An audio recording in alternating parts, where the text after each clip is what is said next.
Bismillahirrahmanirrahim. Assalamualaikum warahmatullahi wabarakatuh. Alhamdulillah. Alhamdulillahirabbil alamin. Nahmaduhu wa nasta'inuhu wa nastaghfiruh. Wa na'udzu billahi min syururi anfusina wa min sayyiati a'malina. May yahdihillahu fala mudilla lahu wa may yudlil fala hadiya lahu. Asyhadu an la ilaha illallah wahdahu la syarika lahu wa asyhadu anna Muhammadan abduhu wa rasuluh. Amma ba'du.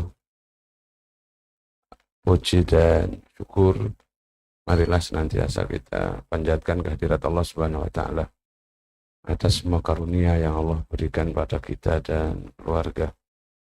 Salawat dan salam semoga akan senantiasa tersampaikan pada Nabiullah Muhammad sallallahu alaihi wasallam, keluarga, para sahabat, para tabi'in, dan mudah-mudahan atas izin Allah kita dan keluarga akan dimasukkan dalam golongan umatnya yang akan mendapatkan syafaatnya nanti di yaumil qiyamah. Amin. Allahumma amin. Nah jamaah yang dirahmati Allah, pripun kabaripun Bapak Ibu? Oke, sehat ke? Alhamdulillah. Pagi ini kita akan membicarakan tentang tauhid sebenarnya, yaitu tentang ridho, ya, ridho pada secara umum ridho lah, tapi ridho biqada'illah, ridho dengan semua ketentuan-ketentuan Allah Subhanahu wa taala.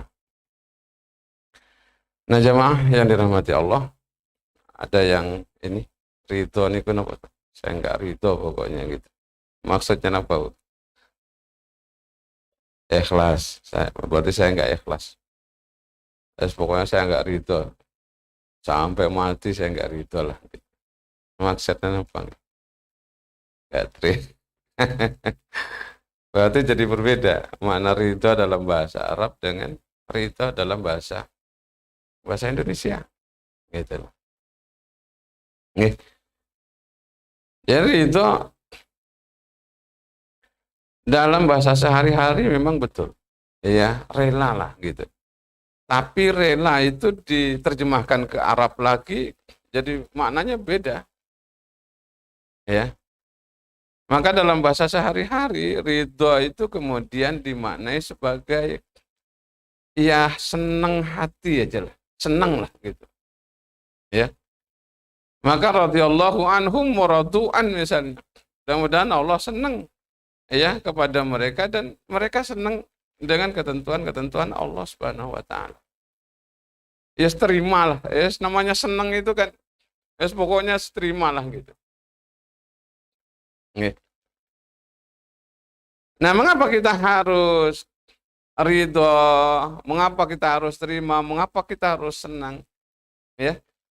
Bapak Ibu yang dirahmati Allah, hidup ini ada yang tahu nggak kira-kira arahnya kemana gitu?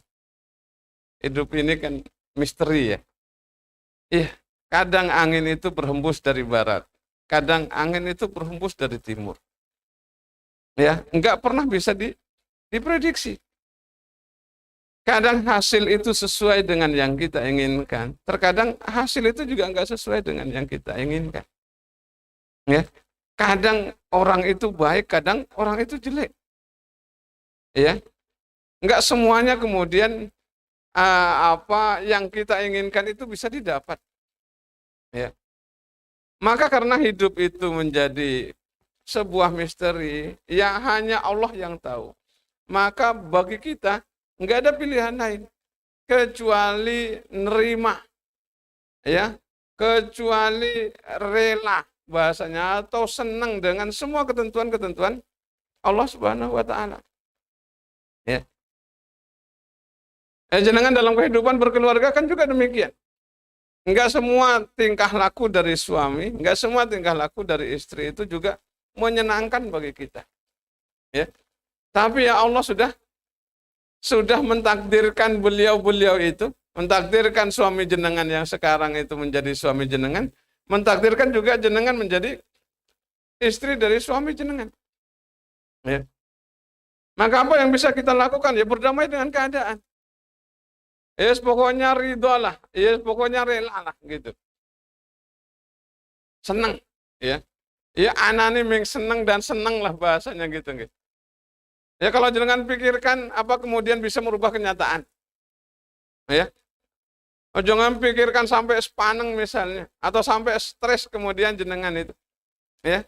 Apa kemudian suami jenengan itu bisa tambah baik? Ya, kan belum tentu. Maka kata orang-orang pinter gitu, kita nggak bisa menentukan angin itu datangnya dari mana, atau kita nggak bisa mengatur ombak itu kita nggak bisa. Tapi kita bisa berdamai dengan ombak itu. Kira-kira kalau ombaknya itu dari sana, maka kita hadapi ke sana. Jangan sampai kemudian kita menyamping. Jadi ombaknya dari depan, kemudian kita jalannya begini. Maka perahu yang kita tumpangi itu akan menjadi oleng. Semakin besar ombak itu, maka semakin besar juga kemungkinan untuk tenggelam. Ya. Jadi jenengan nggak bisa berharap angin itu berhembus dari barat terus, nggak bisa. Ya. Atau berhembus dari timur terus, juga nggak bisa. Yang bisa jenengan lakukan adalah mempersiapkan diri kita untuk menghadapi sewaktu-waktu kalau angin itu berhembus dari barat, atau kalau sewaktu-waktu angin itu juga berhembus dari timur. Ya. Nah, inilah yang menjadi pembahasan kita, ya, yaitu tentang ar-ridho. Nah, jamaah yang dirahmati Allah, salah seorang sahabat Nabi, ya, itu mengatakan siapa beliau adalah wakana Umar bin Khattab radhiyallahu anhu yaqul. Umar bin Khattab radhiyallahu an berkata, ya, ma ubali ala ayyi halin asbahtu ala ma uhibbu au ala ma akrahu. Kata beliau, saya enggak peduli, ya, dalam keadaan apa saya di pagi ini, ya. Apakah kemudian keadaannya itu saya suka atau keadaan enggak suka? Saya enggak peduli itu. Kata beliau. Ya. Li'anni la adri, karena sesungguhnya saya enggak tahu. Ya. Enggak mengetahui la adri al khair fi ma uhibbu au fi ma akrah. Saya enggak mengetahui apa yang baik itu apakah ada pada yang saya benci ataukah ada pada yang saya cintai. Gitu, gitu. Jadi dalam Al-Quran itu kan jelas. Ya, asa antakrahu syai'a wa huwa khairul lakum. Boleh jadi kita membenci sesuatu, padahal sesuatu yang kita benci itu adalah baik bagi kita.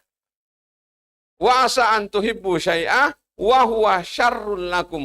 Atau boleh jadi kita mencintai sesuatu, padahal sesuatu yang kita cintai itu berdampak buruk bagi kita. Wallahu ya'lamu wa antum la ta'lamun. Allah itu maha mengetahui, sementara kalian itu tidak mengetahui. Maka kata Abu Bakar ini benar tadi. Ya, kata Umar bin Khattab ini benar. Beliau nggak mempedulikan apakah pagi ini baik, ya, ataukah pagi ini nggak baik bagi saya.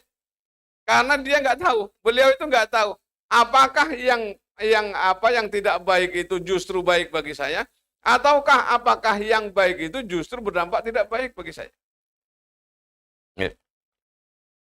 Ini kata beliau. Jadi dalam Al-Quran itu jelas, boleh jadi yang kita suka itu justru nggak baik. Boleh jadi yang kita tidak suka itu justru berdampak baik bagi kita. Maka apa yang harus jenengan lakukan, ya, yang bisa kita lakukan adalah menerima dengan senang hati apa yang Allah tentukan bagi kita. Mau itu baik ataukah itu buruk. Ya, karena apa? Karena kita tidak tahu. Wallahu ya'lamu wa antum la ta'lamun. Allah itu maha tahu, ya, sementara kita itu tidak mengetahui.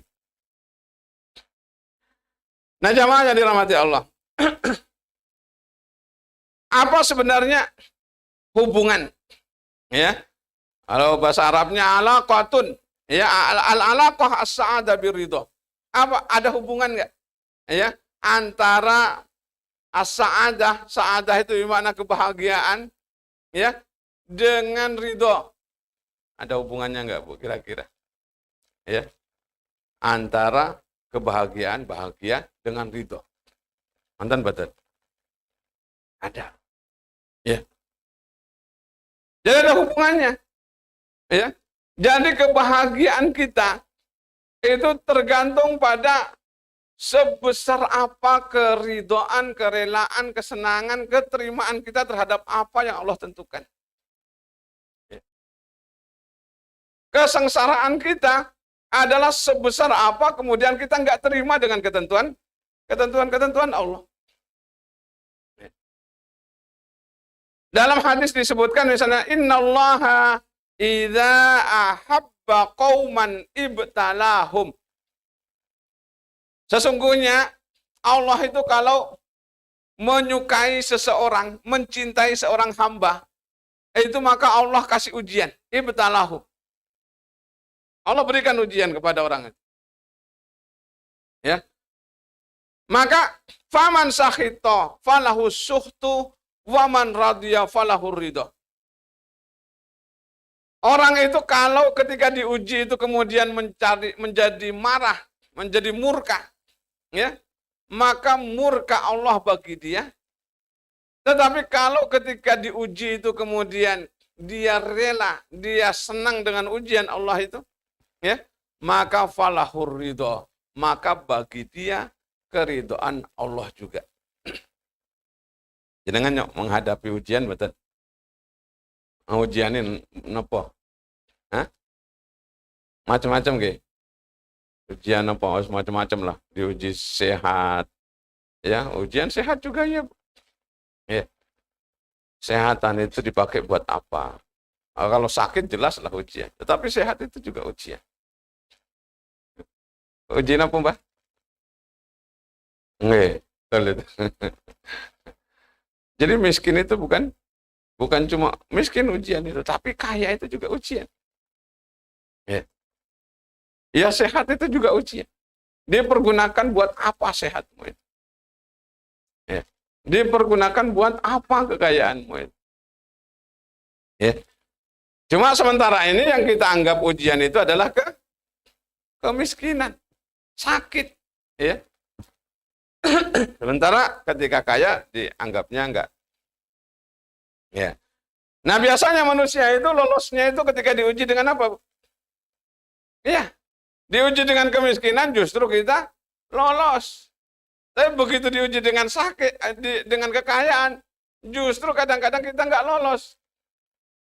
Lupa ya. Ada kisah, tapi ini masalah binatang. Ya. Misalnya monyet gitu loh. Monyet. Ya, monyet lah. Wus, monyetnya itu diterpa angin kencang lagi di atas pohon. Terpa angin kencang itu. Enggak jatuh dia. Ya. Karena begitu angin kencang, maka pegangannya kencang banget gitu. Ya. Jadi di atasnya biar pohonnya melambai gitu, monyetnya itu tetap ikut. Ya. Tapi begitu angin kencang itu berlalu, ya, tibalah kemudian angin sepoi-sepoi. Ya. Mulai ngentengke lah monyet itu. Enggak mungkin jatuh, saya mau angin besar aja saya enggak jatuh, kata dia. Ya. Ya, tiba mulai ngantuk, terjatuh dia. Ya. Jadi kadang-kadang justru karena kemiskinan itu semuanya orang tahu, ya pasti dia berpegang teguhnya, ibadahnya, doanya kencang lah banget. Tapi begitu diuji dengan kekayaan, maka dia menjadi apa lupa. Ya jamaah yang dirahmati Allah, kembali lagi. Jadi kebahagiaan kita itu tergantung atau sebesar pada keridhaan kita, ya menerima semua ketentuan-ketentuan Allah. Ya. Dan kesengsaraan kita, pokoknya kalau sambat banyak itu udah hidupnya itu. Ya. nggak akan bahagia dia. Karena selalu aja ada yang kurang dalam hidup itu. Ada kisah tentang seorang raja lah. Ya, seorang raja. Raja ini punya apa namanya perdana menteri lah atau penasehat lah. Ya. Yang perdana menteri ini apapun yang diterima oleh si raja ini dia selalu mengatakan semua yang ditakdirkan oleh Allah itulah yang terbaik bagi kita. Pokoknya setiap orang yang datang kepadanya minta nasihatnya itu saja. Semua yang terjadi pada kita atau ditakdirkan oleh Allah pada kita, maka itulah yang terbaik bagi kita.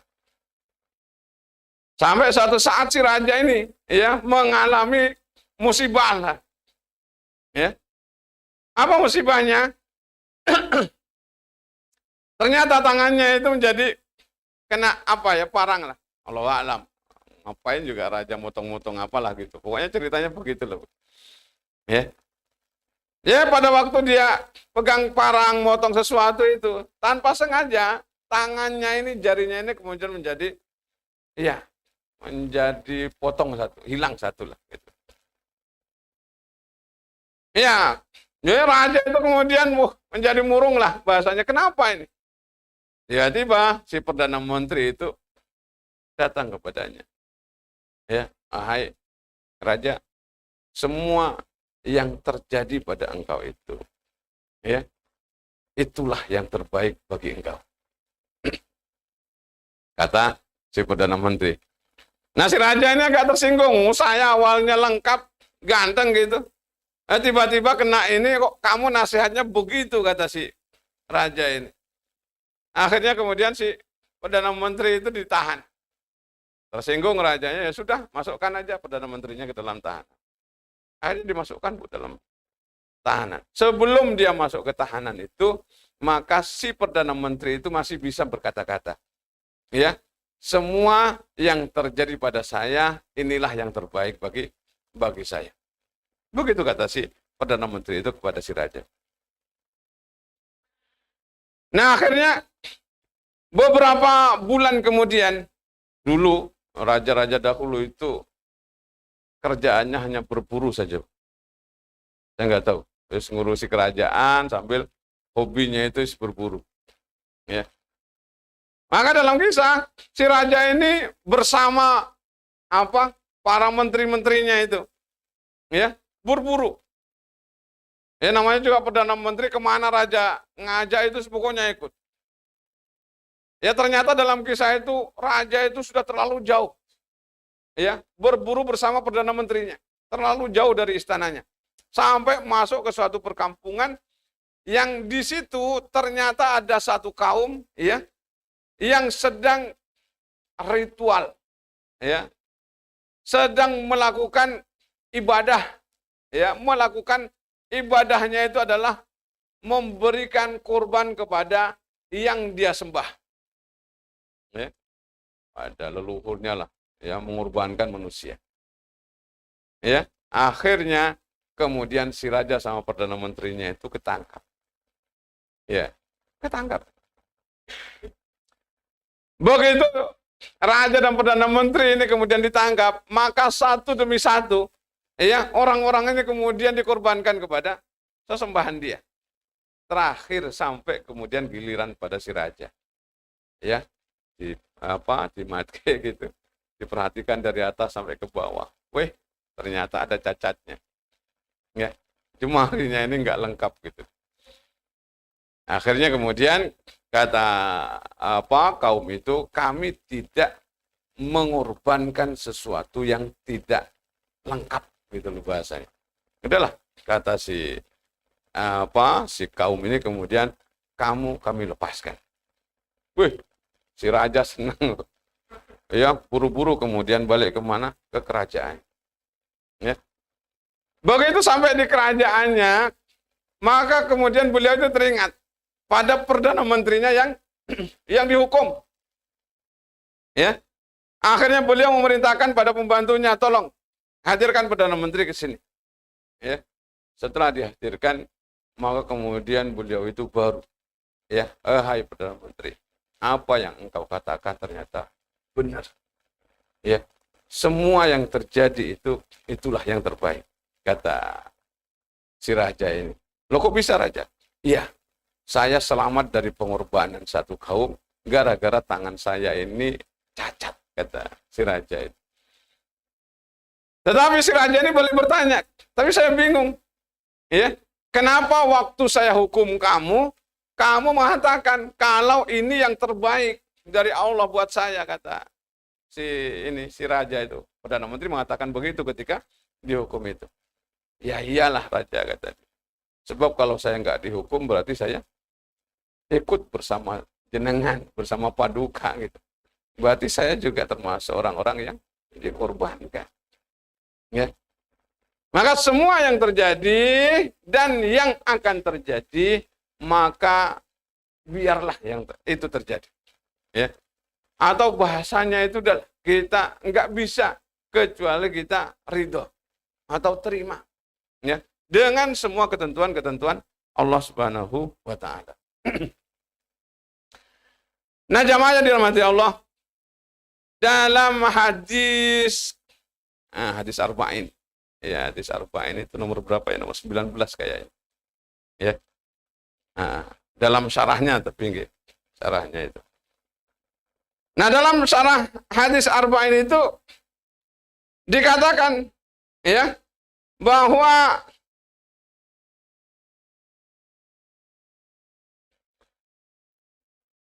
apa yang telah dicatatkan untuk terjadi pada kita, ya, maka nggak ada yang bisa menghalangi itu, ya.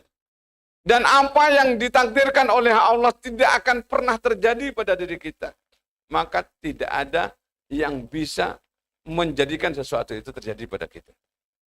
Ya. Atau dalam bahasa biasanya para mubalik misalnya, mayyahdillah fala mudillalah. Siapa yang dikehendaki oleh Allah untuk mendapatkan hidayah, maka tidak ada yang bisa menyesatkan dia. Ya.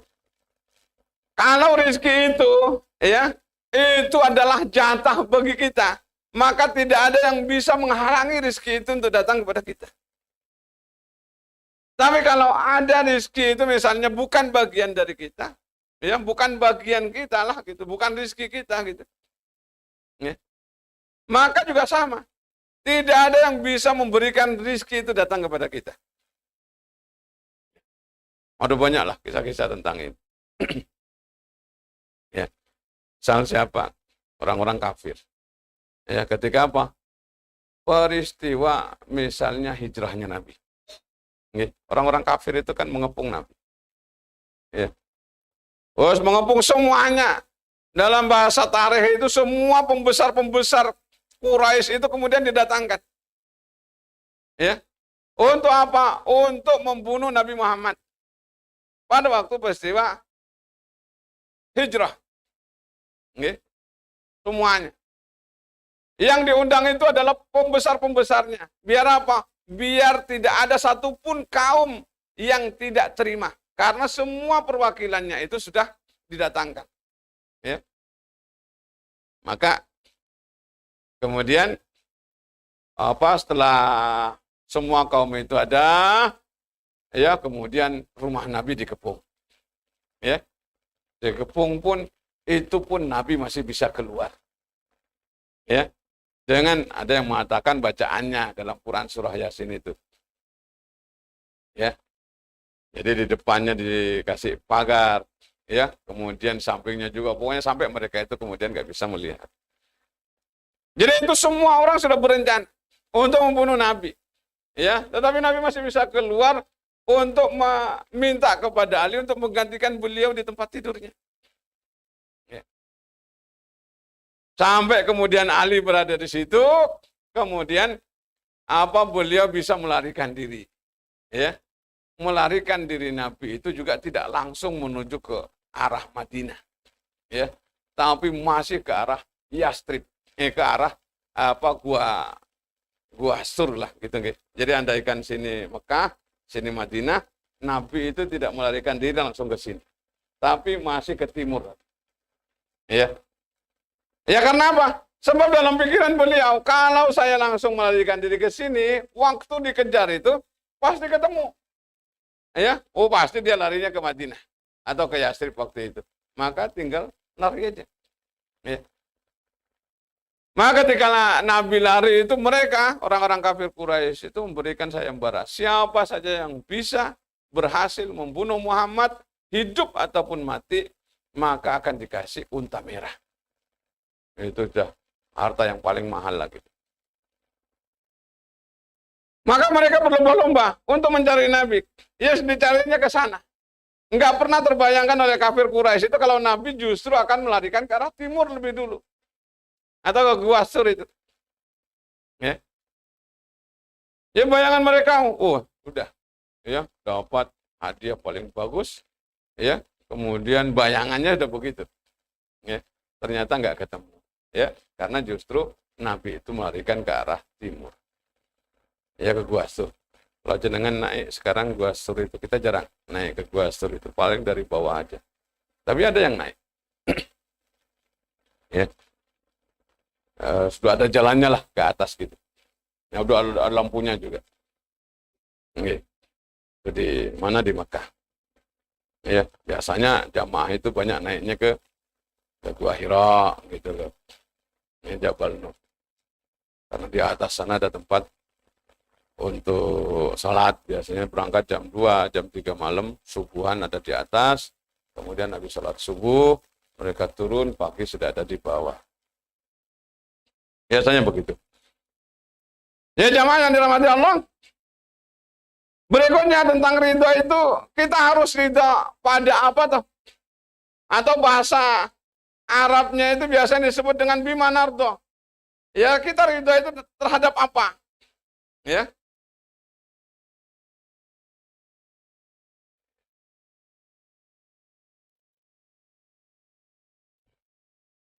Sering gitu. Berikutnya adalah bimanardo. Dengan apa kita harus ridho itu? Pertama, seperti yang disampaikan tadi oleh ya saat wahyu itu adalah pertama aridho billahi robba. Kita harus ridho Allah itu menjadi Rabb kita. Ya. Maka ketika kita misalnya raditu billahi robba, kita ridho Allah menjadi Rabb kita, maka antardo bi awamirihi imtisalan. Ya ketika kita mengatakan raditu billahi robba itu, maka semua perintah-perintah Rabb itu harus dengan rela kita laksanakan. Watardo binawahihi ijtinaban. Demikian juga dengan larangan-larangannya. Harus dengan sukarela kita tinggalkan. Ya. Watardo bi aqdarihi al-mu'limah. Rela juga dengan ketentuannya yang mungkin mu'limah. Mu'limah itu menyakitkan. Ya. Menyakitkan itu artinya tidak sesuai dengan yang jenengan inginkan. Pengennya misalnya suaminya begini, ternyata suaminya nggak begitu. Ya.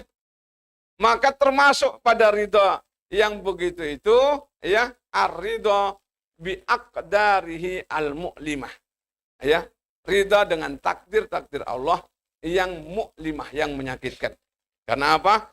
Ya, di antara rukun iman itu salah satunya adalah al-iman bil qadari khairihi wa syarrihi. Bukan hanya yang baik, tetapi yang tidak baik juga iya. Ya. Apalagi ya, tardo bi kulli nikmatin wa musibatin. Juga rela dengan bi kulli nikmatin, semua kenikmatan yang Allah berikan, wa musibatin, atau musibah yang menimpa dan akan menimpa. Ya. Ya pastilah ada apa yang menimpa kita, bukan terus nikmat gitu. Tapi bagi orang-orang yang beriman, ya semuanya seakan-akan nikmat. Ya sama, ya seperti misalnya kisahnya Nabi apa? Nabi siapa, Bu? Nabi Yusuf alaihissalam. Ya. Jadi Nabi Yusuf alaihissalam itu kan Apa terakhirnya menjadi apa, Bu? Menjadi raja lah, gitu nggih. Atau panglima lah, menjadi raja lah pokoknya. Tapi sebelum beliau itu menjadi raja itu tadi, maka beliau itu apa? Menghadapi cobaan demi cobaan dah. Ya. Pertama, cobaan yang disebabkan oleh karena saudara-saudaranya nggak terima. Ya. Maka beliau kemudian dimasukkan ke dalam sumur. Kemudian setelah itu kemudian beliau dijual. Ya, ada orang yang perjalanan kemudian nimba kok nggak dapat air, justru dapatnya anak. Wah, anak ini kok ganteng. Ya, kalau dijual ini kayaknya harganya mahal gitu loh. Maka beliau kemudian dijual. Ya, dijual oleh orang yang menemukan itu tadi. Nah, terakhir kemudian menjadi seorang perdana menteri itu tadi. Maka bagi kita ya atau bagi beliau sebenarnya cobaan demi cobaan itu bukanlah namanya cobaan. Tapi sebenarnya ya anugerah.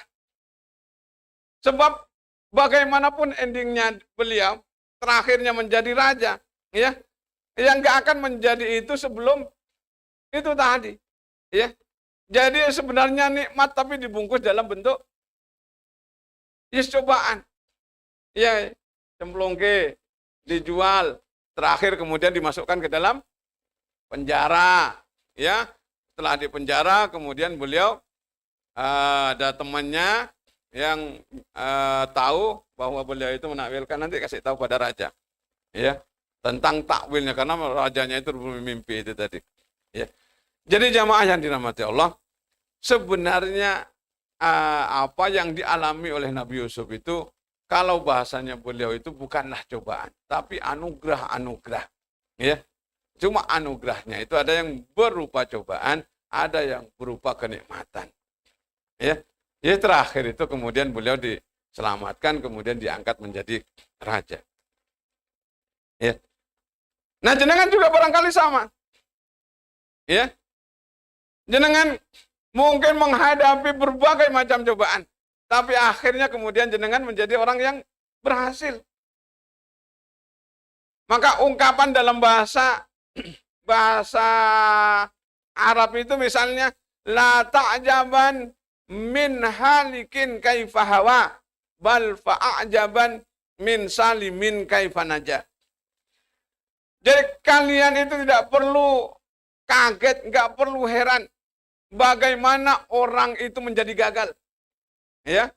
Tetapi haruslah kalian kaget atau takjub itu bagaimana seseorang itu bisa berhasil, ya. Karena kalau orang gagal itu tinggal nuruti kemauan demi kemauannya, ini nggak boleh misalnya atau dilarang, ternyata beliau lakukan. Ini misalnya harus dilakukan, justru beliau tidak lakukan. Maka wajar kalau kemudian dia gagal. Ya, ya sama seperti jenengan lah. Misalnya oleh dokter, ini nggak boleh Bu, makan malam itu nggak boleh, bikin gemuk misalnya. Tapi jenengan lakukan terus gitu. Ya, akhirnya jenengan rencana mau diet nggak bisa. Ya. Karena apa? Karena nasihat dokternya tidak diikuti, gitu. Nah, kembali kemudian kepada yang ridho, okay? Jadi pertama, raditu billahi rabbah. Ridho kepada Allah sebagai Rabb, ya. Termasuk adalah wa kullu syiddatin wa raha. Semua macam kesulitan itu juga harus kita terima, karena kita yakin bahwa semuanya itu atas kehendak Allah Subhanahu wa taala. Udahlah, ya, hidup ini namun apa bahasa Jawanya? Ngelampai lah, pokoknya jalani aja. Ya, nggak usah kemudian jenengan itu sampai dibuat stres oleh.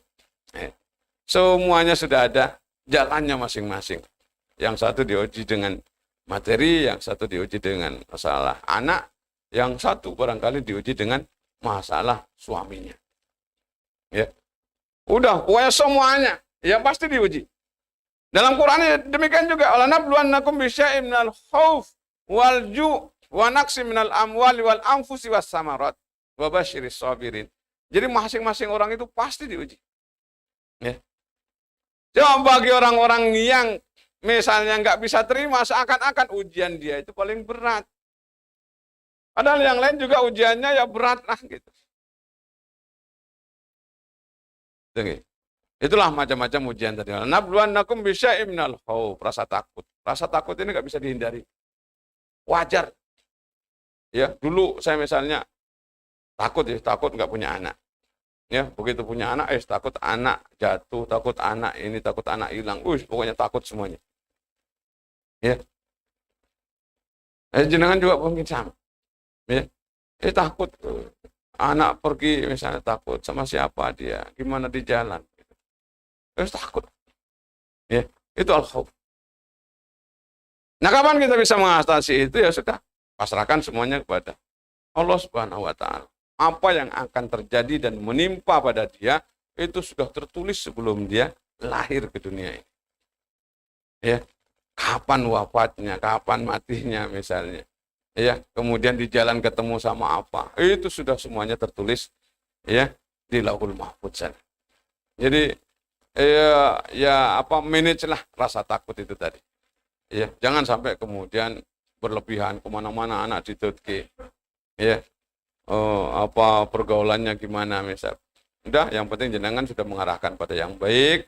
Selebihnya itu titipkan pada Allah Subhanahu wa taala.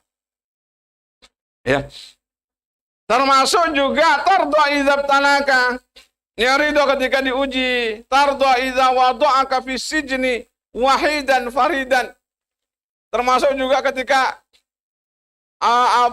misalnya sang penguasa tidak berpihak kemudian memasukkan kita ke dalam penjara. Ya. Wahidan sendiri misalnya penjaranya itu. Itu juga semuanya. Wa tarda idza aghnaka wa hubbaka tarda bihi idza a'damaka wa afqaraka. Termasuk juga kita ridho ketika Allah memberikan kecukupan pada kita, ya, atau ridho ketika Allah memberikan kekurangan pada kita. Termasuk juga tarda bihi idza a'damaka wa afqaraka. Termasuk ketika Allah misalnya menjadikan kita fakir. Ya. Afqar, fakir, ya. Ya miskin lah gitu. Ini yang pertama. Jadi tarda billahi rabbah. Kita terima Allah itu sebagai Rabb kita. Kemudian yang kedua adalah tarda bil islami dina. Kita juga rela dengan Islam itu sebagai agama kita. Ya. Ya karena apa? Dalam Quran sudah, ya innad dina indallahil Islam. Agama yang paling benar di sisi Allah itu ya Islam. Ya. Maka pegang teguh. Jangan sampai ditukar dengan apapun lah gitu. Ya, masalah agama ini penting. Termasuk juga putra-putri jenengan. Kalaupun mau menikah, carikan yang seagama. Ya. Jangan sampai kemudian ikut-ikutan itu beda agama tapi hidupnya bahagia. Nah, kelihatannya saja bahagia. Ya.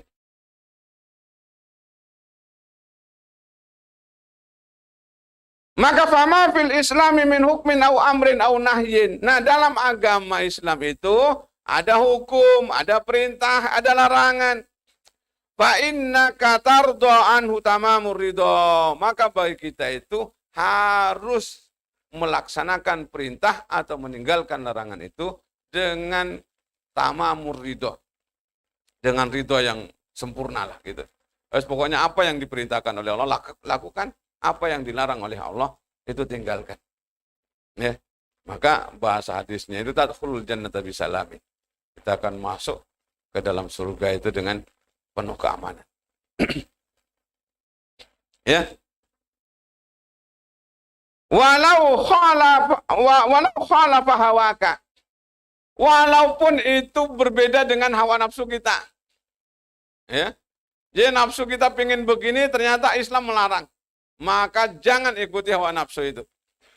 Ya. ikutilah tuntunan agama. Ya, misal subuh-subuh malam-malam, wah, mau suruh sholat tuh, pada lawan nafsu kita sedang pengen kita itu tidur gitu. Kendalikan. Ya, melaksanakan sholat subuhnya. Ya, itu yang kedua. Walau khalafa hawaka, walau kana aksarun nasi ala khallin. Walaupun banyak manusia yang melaksanakan itu, tetapi kalau itu tidak sesuai dengan ajaran Islam, maka jangan ikut-ikutan. Ya, lagi model misalnya baju ini ya agak kebuka. Misalnya banyak manusia yang memakai. Itu ada ustadzah juga yang ikut pakai misalnya. Jangan. Kalau misalnya itu nggak sesuai dengan syariat Islam, maka tinggalkan. Ya. Itulah ajaran-ajaran agama Islam. Kemudian yang keberapa? Yang ketiga, ya, raditu billahi rabba bil islami dina wa bi Muhammadin nabiyya wa rasulah. Ya. Yang ketiga, kita ridha Nabi Muhammad menjadi rasul atau utusan Allah Subhanahu wa taala. Rasul Allah itu ada yang berbentuk malaki, ada berbentuk basyari. Rasulullah itu, utusan Allah itu ada yang berbentuk malaikat, ada yang berbentuk basyar, manusia. Ya. Ya. Dalam Quran misalnya surah Al-Anbiya, di awal-awal surah Al-Anbiya lah. Ya. Jadi orang-orang kafir Quraisy ketika ada Nabi itu, mereka minta bukti lah, minta mukjizat lah, bahasanya begitu. Ya.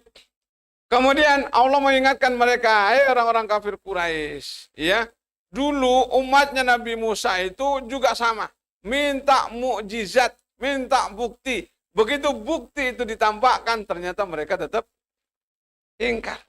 Akhirnya apa? Akhirnya mereka dibinasakan oleh Allah, ditenggelamkan semuanya di lautan. Nah, Nabi Muhammad juga diingatkan dengan itu. Muhammad, tolong sampaikan kepada kaum-kaummu yang meminta bukti itu. Kalau sampai saya keluarkan bukti itu, kemudian mereka masih tetap dalam keadaan ingkar, maka nasibnya sama dengan umat-umat sebelumnya. Maka Nabi itu tidak. Ya, tidak ada mukjizat dalam bentuk yang kecuali mukjizatnya ya Al-Quran itu tadi. Ya karena apa? Karena takut, khawatir kalau mukjizat itu kemudian diberikan kepada beliau, ternyata umatnya masih kafir. Ya, nasibnya juga akan sama dengan umat-umat sebelumnya. Ya. Maksudnya apa? Ridho dengan Muhammad sebagai Rasul atau utusan Allah itu bi ayyakuna aula bika min nafsika. Maka jadikan Nabi itu lebih aula, lebih utama dibandingkan dengan diri kita. Maka cinta Allah, cinta Rasul, baru kemudian cinta ayah dan ibu, cinta kita lah. Ya jangan sampai kemudian kecintaan kita kepada Allah dan Rasulnya itu dikalahkan oleh cinta kita kepada selain keduanya. Ya, derajat cinta itu begitu. Ya sama, jangan juga mencintai suami selama suami itu melakukan perintah-perintah Allah dan Rasulnya. Ya. Enggak ada kemudian cinta yang mutlak itu. Pokoknya salah benar ya tetap saya cintai. Tidak. Cinta itu mengikuti kecintaan kita kepada Allah, mengikuti cintanya dia kepada Allah dan Rasulnya. Begitu dia melanggar, ya nggak perlu dibela. Ya sebagai saudara ya tetaplah gitu. Nah begitulah Islam itu mengajarkan kita. Fadartu bi sunnatihi, ya kemudian juga ridho dengan melaksanakan sunnah-sunnahnya, ya wala tatahakamu illa ilaiha, tidak berhukum kecuali sesuai dengan apa yang dianjurkan oleh Rasulullah, ya itu yang ketiga. Kemudian yang terakhir adalah ar-ridho bima anta alai, ridho dengan apa yang Allah takdirkan bagi kita. Maksudnya adalah ar-ridha bi suratika wa sautika. Ridha dengan bentuk kita. Ya kan nggak bisa minta gitu, nggak bisa milih kita. Mau terlahir laki-laki ataupun perempuan nggak bisa. Ya, mau lahir dari orang tua kaya atau miskin juga tidak bisa. Mau lahir di sini atau di kota sana juga kita nggak bisa milih. Ya udahlah, ya terima itu. Wa wad'ika mustawaka irda bi baladika wa baitika irda bima qasamallahu laka min jasadin wa sakanin wa malin wa iyalin wa hadha huwa mantiqul Qur'an yaqul ta'ala fa khudh ma ataituka wa kum minasyakirin. Termasuk juga ridho ya kita lahir di Indonesia, ya kita tinggal di rumah yang sekarang jenengan tempati. Irdo bima qasamallahu laka. Ridho juga dengan apa yang Allah bagikan buat kita. Ya, baik jasadnya ya, kayak apalah pokoknya ya ridho lah. Jangan sampai kemudian jenengan ya operasi malah tambah jelek gitu loh. Hidungnya awalnya mancung 5 tahun kemudian jadi kisut gitu. Karena apa? Karena ya barangkali dioperasi dulu. Ya. Termasuk apa? Juga min jasadin wa sakanin wa malin wa iyalin. Iyal itu makna keluarga. Ya. Nah, inilah yang ada di dalam Al-Qur'an, faqud ma ataituka, ambillah apa yang Allah berikan kepada engkau, wa kum minasyakirin, dan jadilah engkau orang-orang yang pandai bersyukur. Nah, jamaah yang dirahmati Allah, maka kata-kata Umar bin Khattab itu tadi barangkali menjadi penutup kita ya, bahwa enggak pedulilah bahasanya itu mau hari ini hari bersahabat bagi kita atau harinya enggak bersahabat bagi kita. Hari ini banyak banget masalah atau tidak ada masalah. Ya. Ya karena apa? Karena kata Umar bin Khattab itu saya enggak tahu kebaikan itu ada pada banyak masalah itu atau ada pada tidak ada masalah. Ya. Ya kebaikan itu enggak tahu kata Umar bin Khattab itu. Adanya kebaikan itu justru padanya banyaknya masalah atau kebaikan itu justru adanya pada tidak adanya masalah. Nah, kata Umar itu terserah Allah. Kasih masalah terima, enggak dikasih masalah pun juga itu sebenarnya adalah masalah. Ya. Ya sama seperti yang tadi. Ya. Jadi dikasih misalnya ya harta itu masalah, tidak dikasih harta juga masalah. Semuanya adalah ujian. Kaya ujian, miskin juga adalah ujian yang Allah berikan kepada kita. Itu ya. Kemudian yang kedua, kesimpulannya adalah bahwa kebahagiaan kita itu tergantung pada seberapa ridho kita dengan ketentuan Allah. Sebaliknya, kesengsaraan kita itu juga sangat tergantung pada seberapa tidak terimanya kita pada ketentuan-ketentuan Allah Subhanahu wa Ta'ala. Nah, kalau hati kita dipenuhi dengan ridho, maka yang ada adalah bahagia dan bahagia. Ya. Tetapi kalau hati kita dipenuhi dengan sampah, gitu, pokoknya nggak ada masalahnya itu lebih besar dibanding dengan saya, maka yang ada hanya masalah terus gitu. Pokoknya positif lah, ya positif, thinking bahasanya, ya dengan semua yang terjadi dan yang akan terjadi pada diri kita. Saya kira itu jamaah yang dirahmati Allah. Mohon maaf atas semua kekurangan dan Allah wa iyyakum ajmain. Assalamualaikum warahmatullahi wabarakatuh. Waalaikumsalam warahmatullahi wabarakatuh.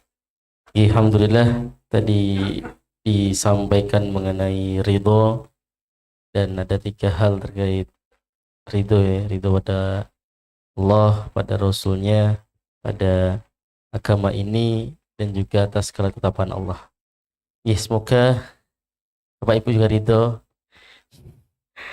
duduk di sini menyimak, ridho untuk terus beramal soleh dan menjalankan segala perintah Allah dan menjauhi segala larangan Allah Ta'ala.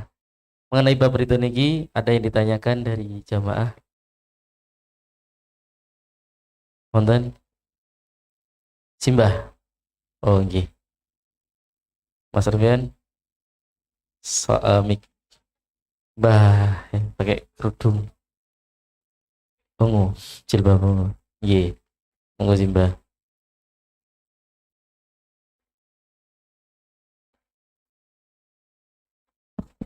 Iya. Assalamualaikum, Pak. Saya tuh seandainya mau sholat subuh, ketinggalan yang di masjid, saya jalannya itu laparan sekali.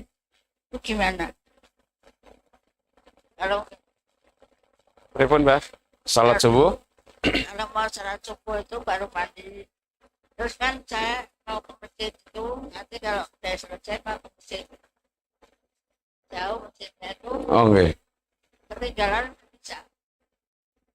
Nggih. Ya. Atur nuwun, Mbak. Jadi ini rumahnya Simbah barangkali jauh dari masjid, nggih. Kalau ada putranya sebenarnya baik diantar oleh putra-putra beliau, nggak ada ya. Nggih. Jadi ya masbuk itu sebenarnya boleh, Mbak. Masbuk itu ya artinya bukan ketinggalan semua rakaat ya, tapi ketinggalan barangkali ya cukup 1 rakaat. Ya, nggak ada masalah dibandingkan dengan tidak sholat, maksudnya tidak sholat ke masjid gitu loh. Ya kalau nggak sholat ke masjid, ya masalah lagi gitu loh. Ya masbuk itu boleh, biasa aja. Masbuk, masbuk itu ya telah terdahului lah gitu. Artinya imamnya sudah takbir, barangkali sudah dapat 1 rakaat, atau terakhir-terakhir. Yang penting bisa mengikuti gerakan imam. Udah tahiyat misalnya, udah. Nah kalau jenengan misal sampai di masjid ternyata imamnya sudah selesai gitu, ya maka ya satu ini buat kita aja ya, niatan kita sudah mau berangkat ke masjid itu saja sudah baik. Yang kedua, kalau ada orang yang mau diajak sebenarnya untuk salat lagi, ya di masjid itu nih jenengan sudah salat nih, ya kok ada misalnya Simbah, mau nggak nemani saya buat salat misalnya? Oh ya boleh, ya apa boleh begitu ya, boleh-boleh saja. Ada seorang suami misalnya, istrinya di rumah jaga anak-anaknya gitu loh. Beliau misalnya sudah sampai di masjid. Kemudian setelah sholat itu beliau langsung keluar. Ya, langsung keluar kemudian ya jadinya ngimami di rumah lagi gitu loh. Tapi sholatnya yang kedua itu sudah bukan sholat yang wajib gitu loh, tapi boleh. Ya. Jadi kalau ada misalnya, tapi kalau nggak ada niatan jenengan ke masjid itu sudah berpahala. Langkah-langkah jenengan juga sama. Syukur-syukur kalau kemudian mandinya itu udah, kalau sekarang jam 4 kurang misalnya subuhnya itu udah jam setengah 4 jenengan sudah mandi, sudah mulai berangkat ke masjid. Allahu a'lam. Tetap semangat Mbah untuk berangkat ke masjid. Gitu nggih. Insyaallah. Semangat ibu untuk berangkat sholat subuh berjamaah, insyaallah. Konten dua. Mas Anwar, ya ibu kalian guys tengah malih Bu Mutmainah. Monggo. Assalamualaikum Ustaz. Saya mau tanya berkaitan dengan ridho ya. Amalan yang tidak terputus pahalanya itu kan ada 3 ya Tat. Salah satunya doa dari anak untuk orang tua. Lah terkait ridho itu, saya sebagai orang tua kehilangan putra saya. Terus amalan apa yang harus saya lakukan supaya pahala anak saya juga, apa dosa-dosanya juga pahalanya bisa tersalurkan ke anak saya. Sekian, Assalamualaikum warahmatullahi wabarakatuh. Assalamualaikum warahmatullahi wabarakatuh. Jadi Ridho itu pahalanya besar banget. Ya enggak, ya bahkan ada ustaz-ustaz yang mengatakan lebih besar dari pahala jihad, besar dari pahala siang puasa dan lain-lain lah gitu. Jangan carilah di YouTube lah gitu. Ada ustaz yang mengatakan begitu. Jangan diuji macam apapun, pokoknya adanya ridho aja, senang aja dengan ujian itu. Buat dengan Allah mau apa lagi yang ditimpakan ke saya terima misalnya begitu. Nggih. Jadi pahalanya itu besar. Ya, nggak bisa disamakan dengan misalnya penghafal Al-Quran. Ya jelas lah, ya harus punya keutamaan masing-masing, termasuk ridha. Nah, termasuk juga dengan ridha dengan semua ketentuan Allah. Ya misal, ya misalnya ya Allah takdirkan kemudian anak yang lebih dulu, walaupun umur rata-rata misalnya ya banyakkan ya orang tua yang lebih dulu. Oh, ternyata Allah ya sayang dengan anak kita, udah ya Allah cari itu dengan ketentuan. Iya, itu pahalanya besar. Nah, apakah kemudian apa amalan yang bisa kita ini kan untuk anak-anak kita itu? Ya mendoakan terus-menerus. Walaupun sekali lagi yang ada itu anak saleh yang selalu mendoakan orang tuanya. Tapi orang tua yang mendoakan anak boleh nggak? Boleh banget. Ya. Ya, walaupun dalam setiap hari itu kita dengarkan idza matabnu adama in qata amaluhu illa min salasin. Salah satunya adalah waladin salihin. Anak saleh gitu, bukan semua anak lah. Ada tambahannya anak saleh gitu. Kalau enggak saleh apa? Ada anak enggak saleh? Ada. Ya. Tapi di situ disebutkan waladin salihin yad'ulah. Anak saleh yang senantiasa mendoakan orang tuanya. Mudah-mudahan ada yang keluarga barangkali yang sudah mendahului kita, Allah berikan tempat yang terbaik di sisinya, Allah ampuni segala kesalahan-kesalahannya, Allah terima semua amal ibadahnya. Gitu ya. Dah? Ada lagi? Oh. Monggo sih, Mbak. Monggo, Mbak.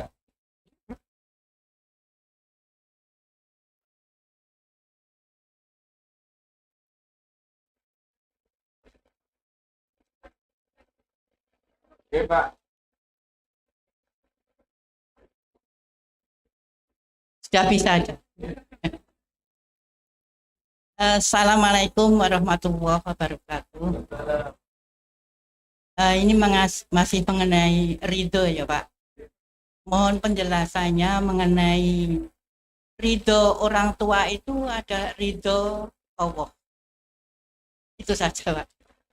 Makasih. Assalamualaikum warahmatullahi wabarakatuh. Ternuhun, Mbak. Jadi ridallahi fi ridal walidain wa sukhtullahi fi sukhtil walidain. Ridha Allah ada pada keridhaan kedua orang tua, murka Allah juga ada pada kemurkaan kedua orang tua. Nah, terutama bagi para santri, orang tua kita itu sebenarnya ada tiga lah. Ya, ada tiga. Satu, orang tua biologis kita yang melahirkan kita. Yang kedua adalah orang tua istri kita, dalam bahasa Indonesia mertua. Yang ketiga adalah orang tua yang mengajari kita atau namanya guru. Nah, tiga-tiganya ini harus kita taati, harus kita minta ridhonya lah gitu. Tiga-tiganya. Tentu bagi yang sudah berkeluarga ya. Kalau yang ini kan belum, berarti baru dua keluarganya. Orang tuanya baru dua. Ayah biologisnya, ayah ibu, sama ustadz-ustadznya. Ya. Nah, kalau ini cerita di Jawa Timuran, okay, di dalam kitab juga disebutkan mana lebih ini orang tua biologis sama orang tua yang kedua. Ya, kalau dalam ini orang tua dalam makna guru gitu ya. Maka dalam kitab-kitab disebutkan orang tua dalam bentuk guru ini lebih memiliki tingkatan yang lebih dibandingkan dengan orang tua biologis. Karena apa? Orang tua biologis itu melahirkan ya ke bumi ini, sementara ustadz-ustadznya, kiai-kiainya, buya-buyanya itu justru mengangkat dia nanti kepada ke langit. Yang mengajari dia tahu tentang Allah, tentang Rasulnya, tentang syariat agama itu kan gurunya. Ya, artinya yang bisa menyelamatkan dia di dunia dan di akhirat itu adalah gurunya. Tapi baktinya terhadap orang tua biologis itu nggak boleh kemudian ditinggalkan. Ya, sebagaimana baktinya ini juga kepada guru-gurunya. Ya. Maka bakti ini saya terutama ya, saya nggak pernah membantah perkataan orang tua itu, saya nggak pernah. Ya. Apa yang dikatakan itu saya turuti. Yang dilarang itu ya saya tinggalkan. Termasuk ketika saya mau menikah. Mau menikah itu saya bilang sama orang tua, Bu dipilihkan saya wanita untuk saya nikah. Ya. Wis pilihan kayak apa atau suruh nikah sama siapa, sama ibu saya. Ikut aja. Ya. Tapi ibu kemudian bilang, ayo yang mau ini kan kamu, kata ibu itu. Tapi ya akhirnya saya nyari, tetapi ketika saya nyari, saya masih konsultasikan semuanya sama ibu. Artinya ini anak-anakku semuanya, ya, kemudian yang masih punya orang tua, ya, orang tua itu adalah pintu surga yang paling mudah. Jenengan mau mengandalkan ibadah jenengan, ibadahnya kayak apa? Ya, mau mengandalkan puasa jenengan kayak apa puasa jenengan itu? Mau mengandalkan hafalan Quran jenengan juga bisa enggak gitu? Ya, udah rawat orang tua, ya, cari ridhonya, perlakukan orang tua dengan sebaik-baiknya, ya, maka tadkhulul jannah, nanti akan bisa memasukkan jenengan ke dalam surganya Allah. Yang paling mudah itu cara kita masuk surga. Maka ketika saya kehilangan misalnya orang tua, bapak, ya, maka saya bilang, satu pintu surga saya sudah tertutup. Tidak akan, ini tinggal ibu. Ibu, maka ibu, pokoknya apa yang dia pingini selama itu baik, saya turuti. Yang dikatakan oleh ibu misalnya nggak usah, nggak usah, udah saya nggak lakukan. Ya dalam rangka apa?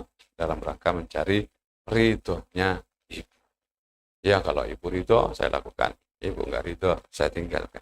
Ya karena itu tadi hadis itu ridhollah fi ridhal walidain wa sukhtullahi fi sukhtil walidain.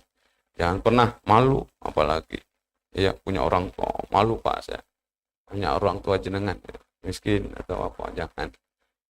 Nggih, karena itu bukan aib. Gitu nggih, Mbah. Jadi carilah anak-anakku, ini orang tuanya baru 2. Nah, kalau saya orang tuanya 3. Mertua saya sama seperti orang tua saya juga. Ya saya perlakukan sama. Ya. Terus guru-guru saya. Terus guru-guru saya sampai sekarang saya jaga komunikasi itu. Pulang saya belikan jari karena perempuan. Terakhir wafat ketika saya haji, saya umrahkan. Ya, saya hadiahkan buat guru. Ya karena orang tua sudah saya umrahkan misalnya. Bukan orang tua mbah dari bapak, mbah dari ibu, kalau ibu masih. Ya. Itu udah saya umrahkan semua. Terakhir itu siapa yang saya umrahkan? Guru ngaji saya. Ya. Ibu-ibu dulu, nyai bahasanya itu, nyai. Kita ngajinya ke nyai. Ya, akhirnya saya umrahkan beliau. Demikian. Nggih, mohon maaf atas semua kekurangan. Hadanallahu ya. Assalamualaikum warahmatullahi wabarakatuh. Wassalamualaikum warahmatullahi wabarakatuh.